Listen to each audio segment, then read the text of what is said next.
Consejo Europeo, reunido en Lisboa el 18 y 19 de octubre de 2007, aprobó el nuevo tratado de reforma llamado Tratado de Lisboa, que sustituye el proyecto de tratado que establece una constitución para Europa. Este nuevo tratado introduce modificaciones tanto en el Tratado de la Unión Europea, Tratado de Maastricht, y el Tratado Constitutivo de la Comunidad Europea, Tratado de Roma. No obstante, para entender el carácter y la relevancia histórica de este tratado, debemos retroceder en el tiempo. En Roma, el 29 de octubre de 2004, se firmó en una ceremonia el Tratado de la Constitución Europea.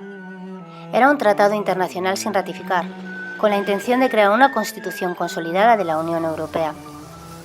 Habría reemplazado a los tratados de la Unión Europea existentes en un solo texto, dando fuerza legal a la Carta de los Derechos Fundamentales.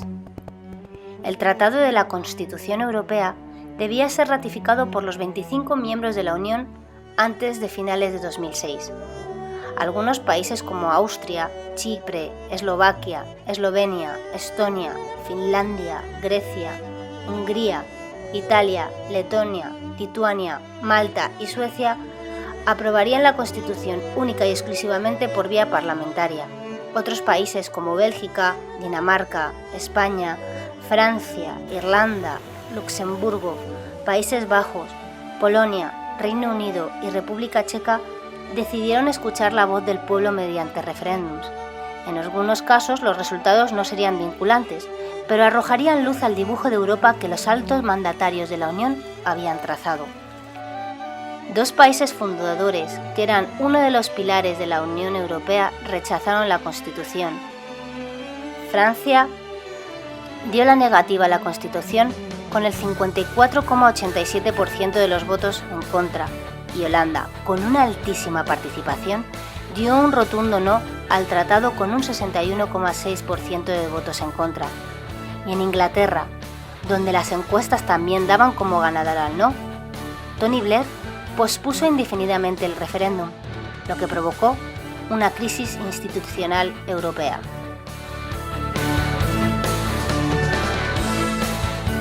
Sin duda, esta crisis fue un varapalo para todos aquellos dirigentes que habían estado inmersos en la elaboración del texto.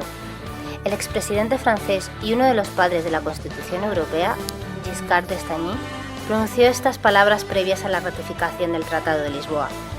El rechazo de la Constitución fue un error que debe ser corregido. Finalmente, se logró un acuerdo entre los jefes de Estado y Gobierno por el cual se convocaba una nueva conferencia intergubernamental muy corta que utilizaría como base de negociación el texto del Tratado Constitucional. Una vez se logró adoptar el Tratado de Lisboa, se inició nuevamente un proceso de ratificación en el que 27 estados debían aprobar según su ordenamiento interno el nuevo tratado. Francia y Holanda, para evitar otra situación comprometida, optaron por ratificar el texto vía parlamentaria, pero el Tratado de Lisboa se estrelló ante un nuevo referéndum.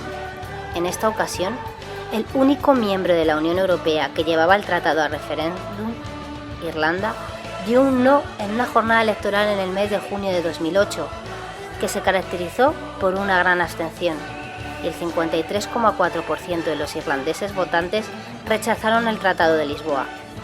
Finalmente, el 13 de diciembre de 2007 se firmó el Tratado de Lisboa, culminando así unas negociaciones de carácter institucional que ha marcado la historia de la Unión Europea de los últimos años.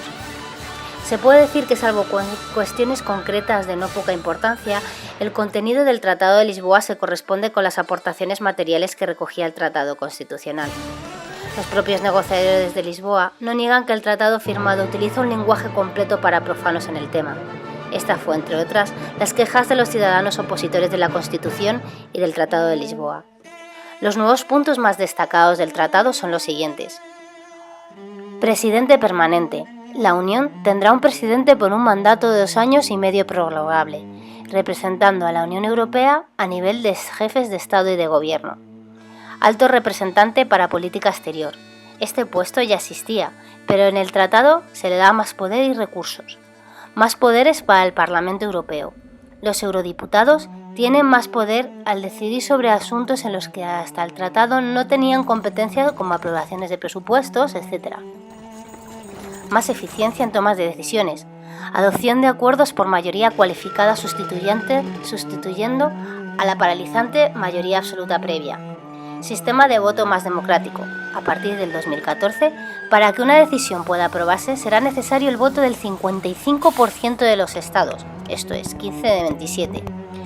Carta de Derechos Fundamentales. Iniciativa popular para los ciudadanos. 1 millón de ciudadanos podrán dirigirse a la Comisión para que presente una iniciativa legislativa que sea competencia de la Unión Europea.